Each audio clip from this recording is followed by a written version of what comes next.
a nivel, digamos, de planificaciones, he tenido muchas tentaciones porque al final vivimos donde vivimos, en Elche, Levante, buen tiempo, buena vida, ponme a tono en unos meses, y eso es muy fácil de hacer. Eso es muy fácil porque tú le planteas una planificación, le dices los fármacos que deben de conseguir para tener ese resultado, y al final lo vas a tener. El problema es que yo no dormiría a gusto sabiendo que a lo mejor esa persona tiene un fallo multiorgánico de aquí a 2 meses y ha sido derivado por haber consumido esos fármacos. Podría ganar mucho más dinero, podría tener mucha más... Sí, repercusión. Exacto, pero prefiero ser más local, más... Está muy presente, ¿no? Familiar. Esa planificación. Sí, ¿no? sí. De hecho, a mí es algo que me ha alarmado al menos los 2, 3, sobre todo después de la pandemia. Hablamos de doping, ¿no? O sea, la gente. Sí, sí, cuando hablo de fármacos me refiero a esteroides anabolizantes principalmente, es decir, testosterona, derivados, etcétera, que principalmente se utilizan para mejorar sobre todo el físico, la estética y de forma secundaria el rendimiento. Me han venido los dos casos, atletas que han querido mejorar su rendimiento simplemente, pues es una opción que han valorado y me la han consultado. Y otros pues que lo han enfocado más a la estética. ¿Son malos todos los anabolizantes? Si eres sano, sí. Hay que tener en cuenta que son fármacos destinados principalmente para solventar un problema de salud. Por ejemplo, un posoperatorio, una deficiencia severa de masa muscular. Por ejemplo, un paciente que ha sufrido cáncer, una quimio, pues al final son fármacos que se utilizan para recuperar ese tono muscular que nos va a ayudar a recuperar la salud en general. El uso recreativo, estético, de rendimiento, sí, son malos. Son malos a medio y largo plazo, siempre van a tener efectos secundarios nocivos para la salud. Y ahora tenemos más medios, más programaciones y demás, y se está haciendo peor uso.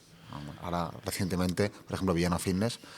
Efectivamente. Al Mira lo que final, ha pasado. el caso de Héroe Fitness, que pasó a ser Villano Fitness porque comenzó a hacer de forma pública, pues, a decir que iba a usarlos, cómo iba a hacerlo, fue muy honesto. Exactamente, él fue muy honesto y muy transparente y Claro, cómo los usaba. que Y eso es algo que yo defiendo. Él decidió hacerlo, pero lo dijo. pagó ese precio. Claro, hoy en día muchas figuras conocidas que tenemos en mente los utilizan, lo medio ocultan, incluso les ofende que se le pregunta de ello cuando luego sus seguidores, gente joven, que al final los tiene como modelo de referencia. Entonces al final tienes una responsabilidad.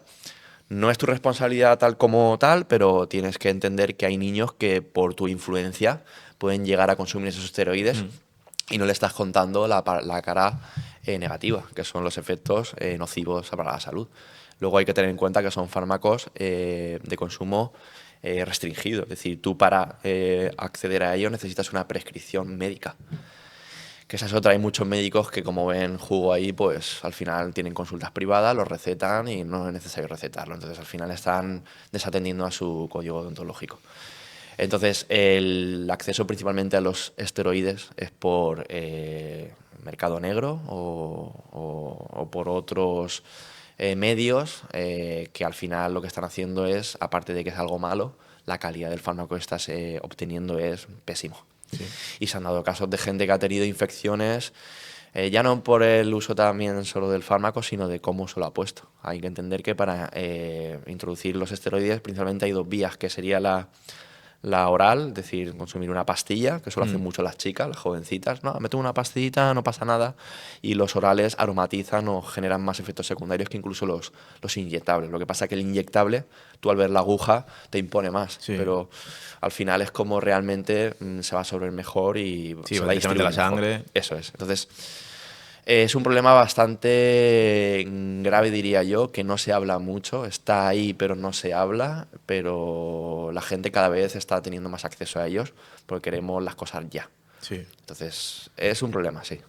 Vale.